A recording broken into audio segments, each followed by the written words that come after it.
Ver kapak ver. Erkek şeyiz. Mela kimin? Erkek şeyiz. Allah maşallah kapak böyle. Gelin Bravo.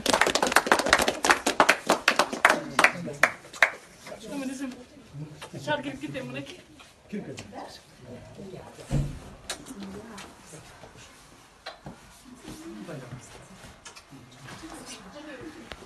Kızlar. Bismillahirrahmanirrahim de kireyç. Sağ ol.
Саламатсыздарбы, урматтуу достор.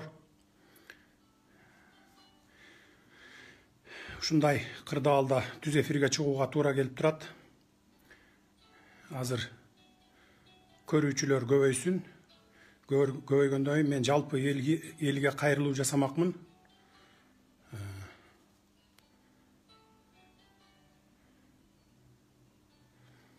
Ассаламу алейкум дейт, алейкум ассалам.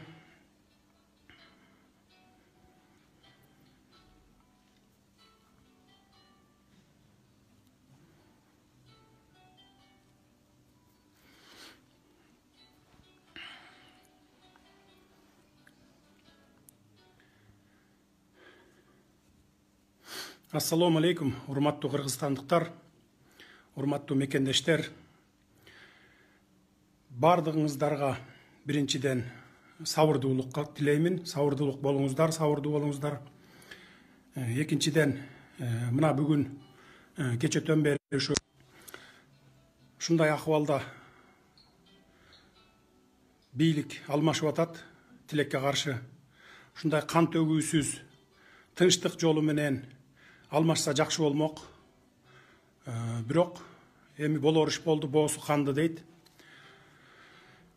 Мен сиздерге кайрылып аткандын себеби кыскача бир тарыхка токтоло кетейин. Анткени бул бүгүнкү күнү азыркы ушул убакта маанилүү. Мен саясатка 2005-жылы келдим. Мындан 15 жыл мурун жаңыдан саясатка келдим. Ал убакта 75 округтан 75 депутат шайланып келчү. Бир мандаттуу округтан түп округунан шайланып келгенмин. Улам бирөө чалып мындай тоскоол болуп атат да, ошон үчүн кечиресиздер, анда-санда үзүлүп кетип атса. Келип 2 жыл депутат болгондон кийин 2 жылдын ичинде 2 жыл депутат болдум 2007-жылга чейин. Саясатка жаңы аралашкан киши катары аркы беркиге көнүп тияк биягын билгиче чейин 2 жыл өтүп кетти. 2 жылдан кийин бизди таратып ийди, 1 жыл жумушу жок жүрдүм.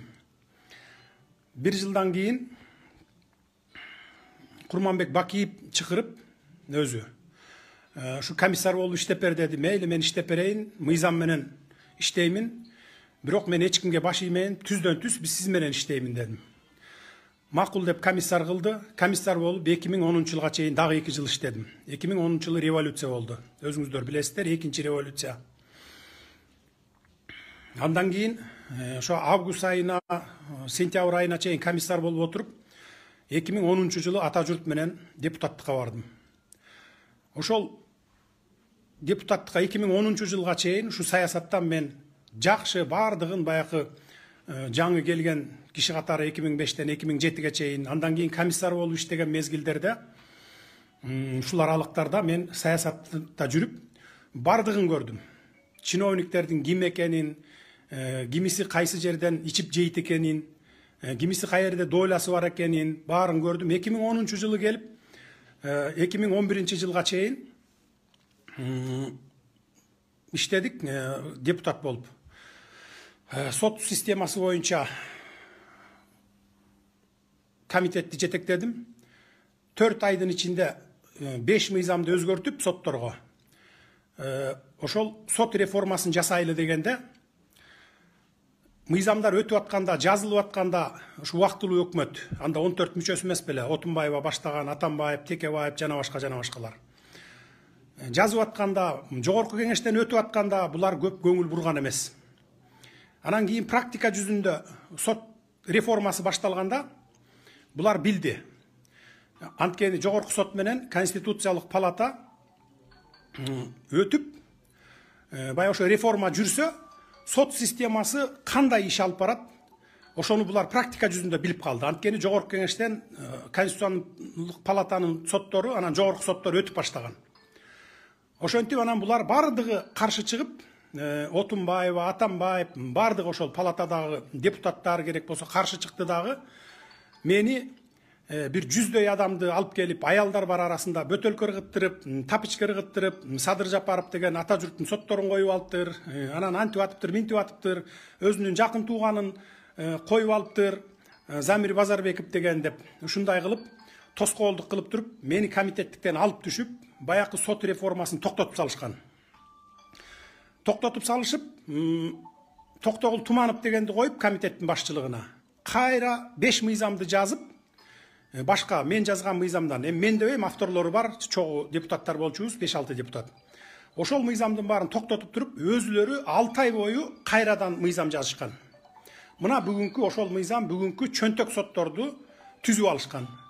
Булар эмнеден корккон? Убактылуу өкмөт. Убактылуу өкмөт эгерде сот системасы реформа болуп кетип, ошол мен жасап аткан реформа өтүп кетсе, анда бул убактылуу өкмөттүн дагы ким экенине карабай, президенттиңби, депутаттыңбы, же премьер-министриңби, ким экенине карабай, Европадагыдай, Америкадагыдай сот системасы түзүлүп калмак. А булар болсо, баягы апрелдеки кан төгүлүү боюнча, андан кийинки түштүк окуясындагы баягы улуттар аралык кагылышуудагы ушундай акыбалга жооп берип калат экенбиз, бизди дагы жоопко тартат экен сот, бизге баш ийбей калат экен деген ушундай арам ой менен ошол реформаны токтотушкан. Токтотуп туруп, кайра бүгүнкү сот системасы бул Ак үйдүн парламентинде дагы десек болот чөнтөк соттору. Мыйзам ошондой жазылган. Анткени мыйзамды өзүлөрү ошондой жазган. Президент же болбосо депутат же болбосо ошо аппараттын бир руководитель аппаратты бияка эле коелу. Мынакей турмушта көрдүңүздөр, биздин эмеден тажрыйбадан өттү, мынакей ушу турмушта өттү.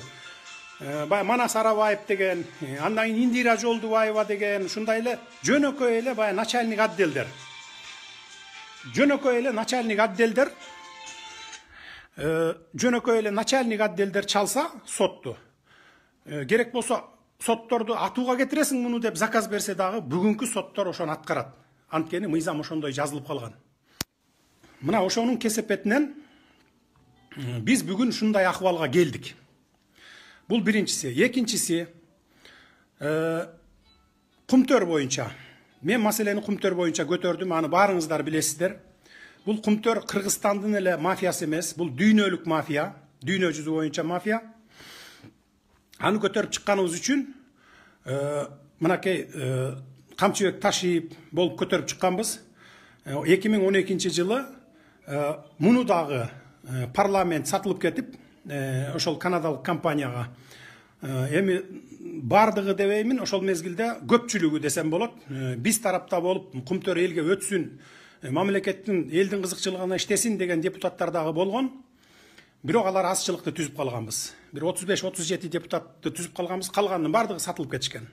Сатылган, сатылбаганы Атамбаев менен Бабановдун заказын аткарган бирөө премьер-министр, бирөө президент болчу. Мен мына беттеринен эле айтам, бүгүн айтып атам, мурда деле айтып келгенмин муну. Ошонун кесепетинен мына бүгүнкү күнгө чейин Кумтөр элге иштебей, бир саналуу чиновниктердин пайдасына иштеп, анан калган бүтүндөй жалпы кыргыз элинин, кыргыз мамлекетинин байлыгын тышка ташып кетип жатышат бүгүнкү күндө мына. Биз аны токтото албай келебиз. Мына ушуну менен 10 жылдан бери күрөшүп келатабыз. 2012 жылы биринчи жолу камалганбыз. Анда Камчыбек Ташиев баягы кашан аттап кетти деген шылтоо менен КТР, ЛТР, 5 канал, НТСтан бизди эл душманы катары көрсөтүп, мынакей Бакиевчилер болчу, Камчыбек Ташиев менен Садыр Жапаров Бакиевке реванш алыш үчүн келген, Бакиевден каржы алып атышат деген ушундай передачаларды кетирип, элдин бардыгынын тең жүзүн биз жакка тескери буруп, бизди эл душманы катары көргөзүп койгон. Биз ошол мезгилде мындай саналуу гана адамдар бизди түшүнүп, информацияны толук алып, маалыматты колдоп жүргөн болчу. Мына 2017 жылы келдим кайра, мен күрөштү токтоткон жокмун, мени камашты. Бүгүн Кудай жалгап 21 кылым, мына бүгүн сиздер менен түз эфирде эч кандай КТР да жок, ЛТР да жок эле элге маалыматты мына ушул кол телефон аркылуу жеткиргенге мүмкүнчүлүк пайда болду. Кудайдын ушунусуна тобо десем болот. Эми урматтуу эл журт, мурда элди күнөөлөгөнгө болбойт, анткени көп элге маалымат жеткен эмес. Жетсе дагы маалыматты тескери берип турган. Эл душманы катары көрсөтүп турган, ошон үчүн элдер көп колдобой аткансыңар. Эми мына Кудай жалгап элге түз эфирге чыгып, маалыматты бир заматтын ичинде бүтүндөй Кыргызстанга жеткире турган мүмкүнчүлүк ачылып отурат. Ушундан пайдаланып сиздерге кайрылып атамын. Эми кечеүнкү окуя боюнча мынчалык болбош керек эле, кан төгүүсүз бийликти алмаштырсак болмок. Бирок болор иш болду, боосу канды дейт эми. Эми мындан ары эмне кылышыбыз керек деген маселе турат. Эми мен жолдорун айтайын. Эмне кылыш керек экенибизди. Мен аянтка келдим, Ала Тоо аянтына, элдин алдына чыгып сүйлөдүм. Бирок микрофон жакшы эмес экен, жакшы угулбай койду. Бир саат туруп кеттик. Бишкектин ичин бир кыдырып чыктык. Акыбал өтө оор. Мекемени барып басып алуулар болуп атат. ГКМБны бирөө басып алды дейт, прокуратурага бирөөнү апарып коюп атат дейт, МВДга, министрликке. Мындай кылган, урматтуу эл журт, болбойт. Бул каракчылык жолу. Эми эгерде мага ишенсеңиздер, мен сиздерге элге жолун көрсөтүп берейин. Бүгүн мындай кылбастан атам экениңсиңби, жотом экениңсиңби, чоң казатыңсыңбы же башкасыңбы, бардыгыңар элдерди тараткыла. Буну менен биз жакшылыкка барбайбыз, бул жол менен. Басып алуу, каракчылык жолу менен барбайлы. Бир гана жолу бар. Мына 2010 жылы да так ушундай болуп, ар ким барып эле өзүнүн талпасы менен барып туруп эле басып алып, ошол жерде отуруп алып 6 ай иштегенсиңер, убактылуу өкмөттөр. Анан 14 кишиде убактылуу өкмөт деп түзүп алгансыңар. Түзүп алып туруп, ар кайсы жака ушундай тартып атып, баягы шука, лебедь, рак сыяктуу тартып атып, кийин ошо бүгүнкү күндө мына 10 жылдан бери талкалады, мамлекетти талкалады го. Ушундай бир системаны түзүп салгансыңар, баш мыйзамды. Бүгүн дагы ошол кайталанганы турат. Ошону кайталабаш үчүн андан көрөкчө бардыгыбыз биригип, сабырдуулук менен, анан мен кыйын, сен кыйын деп, же болбосо бир өчүң бар болсо ошону жек көрүп, мен сенден өч алам дебестен, сабырдуулук менен чечелик, урматтуу эл журт. Мына Ала Тоо аянтында дагы 10 000 деген адам турат. Мен сиздерге кайрыламын. Азыр аякта туруштун, Ак үйдө туруштун, же болбосо бир КТРды барып басып алыптыр деп атат Атамбаевдин кишилери деп антпеңиздер. Муну менен жол чечилбейт. Муну менен биз жакшылыкка барбайбыз. Жолу мына бүгүнкү парламентти, бүгүнкү действующий парламентти 61 депутатты чогултуп, бирөөнүн чекесине чертпей, эми болду, болор иш болду. Мындан эч ким утуп кетпейбиз. Бирөөнүн чекесине чертпей, 61 депутатты чогултуп, парламентке чогултуп, легитимдештиришибиз керек бийликти. Премьер-министр, ИО президент деп бир адамды коюш керек. Анан убактылуу өкмөт, анан элдик өкмөт деген ал болбогон окат. Азыр ким күчтүү болсо ошол өз жагына одеялды тартат дагы жакшылыкка алып келбейт. Бүгүнкү системаны кармап туруш керек. Макул, министр жаманбы, губернатор жаманбы, аким жаманбы, мисалы элге жакпайт, азыр шайлоодо ушундай эл жек көрүп калды, айыл өкмөт жаманбы. Мейли, алар өзлөрүнүн мындай кандай десем, ушу бир совеси болсо арыз жазып өзлөрү кетсин, замдарына таштасын. Ушул система максимум 3 ай, болбосо 2 айга чейин иштеп туруш керек. Иштеп туруш керек. ИО премьер-министр, то есть премьер-министр ИО президенттага баш ийип иштеп туруш керек. Зам министрлер менен ошол иш алып барыш керек. Андан сырткары мына азыр ушул элден турган ошол ИО президент ушул күчтөрдөн турган, азыркы күчтөрдөн турган конституциялык кеңешмени түзө коюш керек. Анан баякы конституциялык кеңешме дагы ар ким өз көмөчүнө гүл тартпастан бир мындай иши жок. Азыр бүгүнкү бийликте эмес. Анан эртең ошол конституция менен бийликке бара турган адам эмес. Ошондой адамдардан, калыс адамдардан, мына МПОшники кирсин, көз карандысыз эксперти кирсин, ушул юристтер кирсин, жана башка экономисттер бардык тармактардан болсун. 30 адам, 35 адам болуп, конституцияны ошону талкуулап, элге алып чыгып, эл менен кеңешип туруп, 2 айдын ичинде, эгерде талаш тартыштарды жарата турган болсо, анда 3 айга созулуп кетиши мүмкүн. 3 айдын ичинде биз жаңы системаны киргизишибиз керек. Референдум аркылуу киргизишибиз керек дагы. Президенттик шайлоону да экөөнү тең бир өткөрүп алышыбыз керек. Ошондо 3 айдан кийин, 3 айга чейин ушул система туруш керек. Эмне үчүн дегенде, азыр бизди кошуна өлкөлөр дагы тааныш керек. Легитимдүү президент, ИО президент болсо да легитимдүү президенти деп тааныш керек. Биз муну мыйзамдаштырып коюшубуз керек. Антпесек бул эл аралык коомчулукка дагы таасирин берет. Анан бул кыргыздар дагы биз өзүбүз